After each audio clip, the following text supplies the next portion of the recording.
Assalamualaikum warahmatullahi wabarakatuh. Kita mendengar ceramah dulu sebelum ada.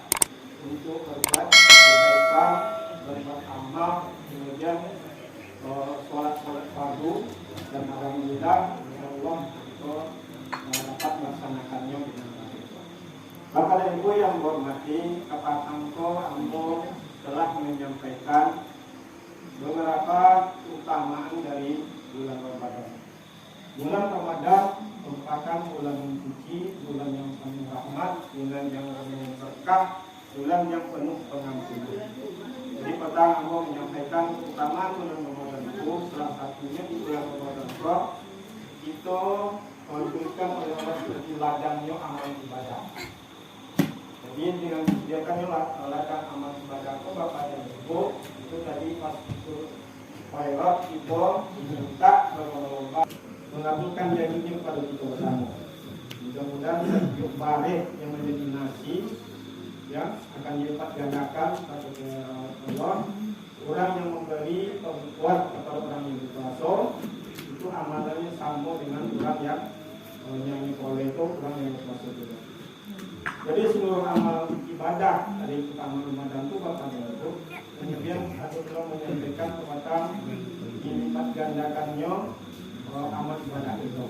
Kemudian banyak pulau pintu surga dibuka, pintu neraka ditutup. Kemudian mereka jin dan setan itu diikat oleh Allah SWT selama bulan Ramadan. Kemudian pada malam ini Bapak dan Ibu, Ambo ingin mencoba menyampaikan apa yang kita lakukan mulai kita akhir balik sampai kini, sampai kita di hari akhir. Jadi yang akan saya sampaikan pada malam ini itu adalah akhir hidup setelah mati. Bapak dan Ibu yang hormati, berbicara hidup tentu lawannya adalah mati. Itu mulai dengan mati, tentu ada hidupnya dulu baru ada mati. Masalah mati Bapak dan Ibu, itu tidak banyak yang berani yang sering membicarakan itu. Kita tidak pernah membicarakan masalah mati. Ya, itu hanya sering membicarakan kehidupan. Itu hanya sering membicarakan punya anak itu di mana sekolah, di mana melanjutkan kuliah, kemudian di mana bekerja, itu menantu itu nanti itu sering perbincangkan. Sebetulnya Bapak dan Ibu, seperti yang disampaikan oleh Allah, kullu nafsin sa'iqatul maut. Itu yang hadir ini kok, baik yang sedang berjalan, baik yang sedang menonton TV di rumah, maupun yang sedang melolok ayam di rumah. Itu masing-masing kita ke Bapak dan Ibu akan menempuh yang namanya kematian. Sangat disayangkan baik itu Bapak dan Ibu, itulah yang tidak diingat oleh orang. Menyolatkan orang mati, suatu pernah memasukkan orang mati ke lahat.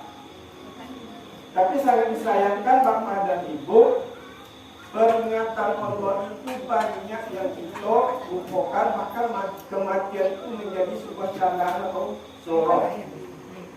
Masih banyak di kita dan di waktu pemakaman, di waktu membawa jenazah ke kuburan atau di tempat terakhir dari jenazah orang, itu masih sempat berbolak-bolak katanya.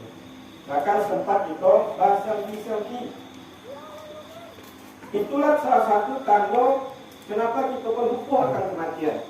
Tidak terbayang dirinya pada suatu saat nanti, entahkan besok, entahkan besok, entahkan minggu kok, itu akan dimasukkan orang ke dalam kuburan. Ini berbicara masalah mati setelah hidup, apa yang kita bawa kali ini? Itu yang tidak ada menjadi kecemasan bagi kita. Mati, inyo akan berlomba-lomba berinfak, bersedekah dan melaksanakan perintah Allah, termasuk surat-surat tadi. Mungkin kan berlomba-lomba setiap waktu kan sholat berjamaah. Itu tadi kita sangat ideologika Bapak dan Ibu, itu tidak sholat berjamaah, sholat masjid. ada Allah telah menjanjikan kepada kita setiap amal ibadah yang kita lakukan selama bulan Ramadan itu dikalikan 10. Kalau hari biasa kita salat di rumah seorang-seorang itu diaji pahala elok. Tapi kalau kita berjamaah di hari biasa itu dikalikan 27 kali. Nah, kalau di bulan Ramadan 27 kali itu dikali pula 10. Berartilah 270 amalan yang dilipat gandakan oleh Allah kepada kita bersama. Jadi kemudian pelajaran kita ke depannya Bapak dan Ibu, mari kita bersama-sama menghadapi kita masing-masing kita punya keluarga. Dan ini akan mati. Lah siap tak kita akan mati? Kita terlena Bapak dan Ibu baju di kamar buat di bola mari. Ya tak? Honda, foto, rompak, sepatu, segala itulah. Itu nanti Bapak dan Ibu, ya, tubuh kita akan dimintai pertanggungjawaban oleh Allah Subhanahu wa taala. Kepala kita pun tak perlu. Mata, hidung, telinga, tangan, kaki itu akan ditanya oleh Allah Subhanahu wa taala. Kalau ini kita bisa kita lupakan. Tapi di akhir zaman nanti atau di akhirat nanti, setelah kita mati, mulut kita akan dikunci oleh Allah Subhanahu wa taala. Nah, kami gawe tangan, perintahnya ke tangan, selama ini tangan itu apa saja? Apakah pangkolongan itu untuk kepolojo, tapi piti, ataukah dengan sistem jari mendapat piti? Itu akan ditanyakan oleh Allah Subhanahu wa taala. Makanya, jadi kita jangan sampai kita terlena dengan dunia. Berlomba-lomba kita menghidupkan dunia itu dari Bapak dan Ibu. Itu akan menjadi kafir. Kafir yang engkar, yang tadi yang tidak mengakui Allah itu adalah Tuhan yang Maha Esa dan tidak mengakui para rasulnya. Tapi kita ada pula yang kafirnya itu mengakui Allah, mengakui Nabi Muhammad, mengakui para rasul, tapi tidak melaksanakan kewajiban kita. Jadi untuk itu kita ke depannya Bapak dan Islam. Aja sampai kita mulai dulu tadi.